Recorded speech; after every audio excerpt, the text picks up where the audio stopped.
नमस्कार दोस्तों आप जो ये सुंदर से दृश्य देख रहे हैं, ये दृश्य नदिया पड़ाव resort Jim Corbett park Ramnagar Uttarakhand के अंदर के हैं।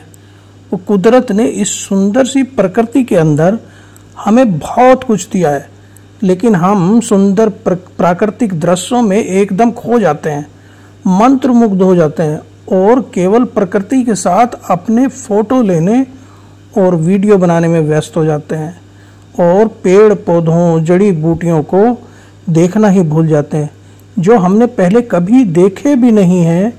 आज मेरा उद्देश्य आपको इन प्राकृतिक दृश्यों को दिखाना नहीं है, बल्कि एक ऐसे पौधे से आपका परिचय कराना है जिसके उत्पादों से तो हम पूरी तरह वाकिफ हैं, मगर ये प्रोडक्ट किस पौधे या पेड़ से बनते हैं यह हमें जानकारी नहीं है।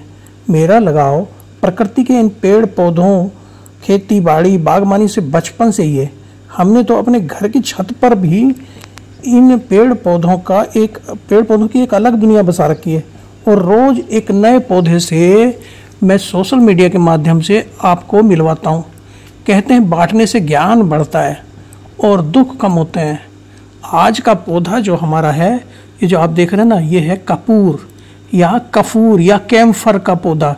ये जो आप देख रहे हैं ये कोई आम पौधा नहीं है, बल्कि एक औषधीय पौधा है। ज़मीन में तो ये 50 से 100 फीट तक बढ़ जाता है। इसे घर के बाहर या बड़े से कंटेनर में भी आप घर में उगा सकते हैं। इसे बीज से भी उगा सकते हैं या कटिंग से उगा सकते हैं या नर्सरी से सीधे एक पौधा लाकर इसे लगाया जा सकता है। बस ध्यान ये रखना है, नर्सरी वाले कभी कभी इससे मिलते जुलते पौधे यानी कपूर तुलसी के पौधे को कपूर का तो पौधा कहकर दे देते हैं। आपको इसकी पहचान इसकी एक पत्ती को तोड़कर उसे मसल कर सूंघ कर लेनी चाहिए। इसमें मसलने के बाद ना कपूर जैसी गंध आती है।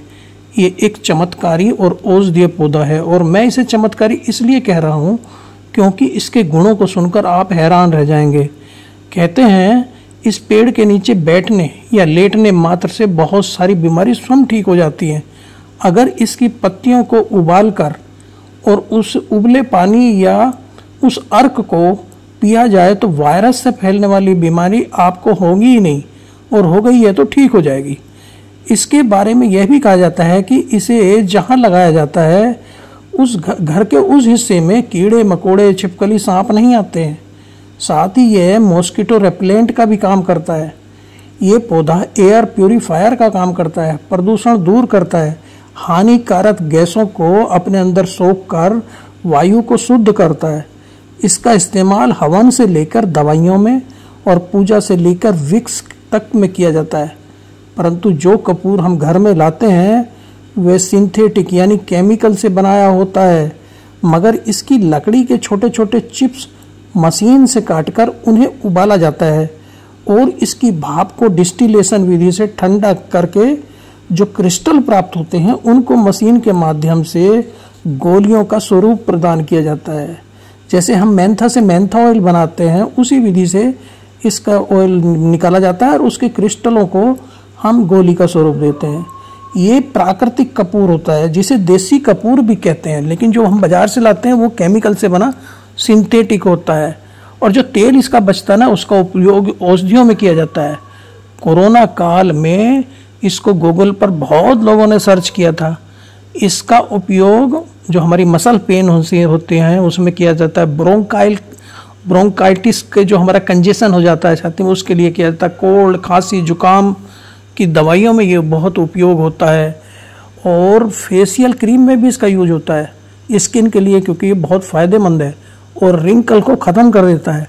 जॉइंट पेन होता है ना, पेन रिड्यूसिंग स्प्रे में भी इसका प्रयोग किया जाता है। जले में भी इसका उपयोग होता है। इसके बारे में कहा जाता है कि यह घर में सकारात्मक ऊर्जा लाता है, नकारात्मक ऊर्जा को घर से बाहर निकाल देता है।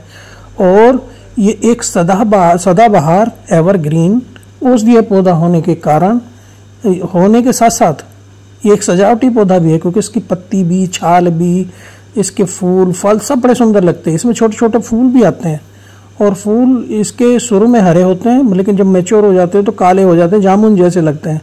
आयुर्वेद, होम्योपैथी, एलोपैथी में इसका खूब उपयोग होता है। इसका जो तासीर होता है ना वो ठंडा होता है।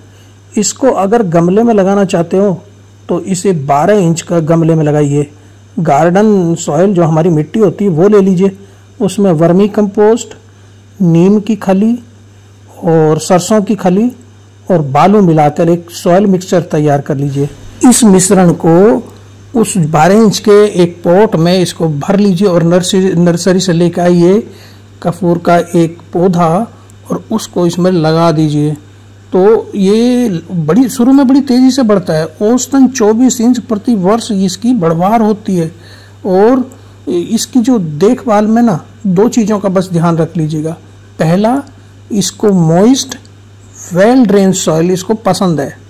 दूसरा, फुल सन, कम से कम 6 घंटे प्रतिदिन इसे धूप चाहिए। पार्शियल शेड में भी ये चल जाता है। तो साथियों, कैसा लगा आज का वीडियो? अच्छा लगा तो लाइक करिएगा, कमेंट करिएगा और बताइएगा कि आपको कैसा लगा। Thank you. फिर मिलते हैं एक ऐसी वीडियो में।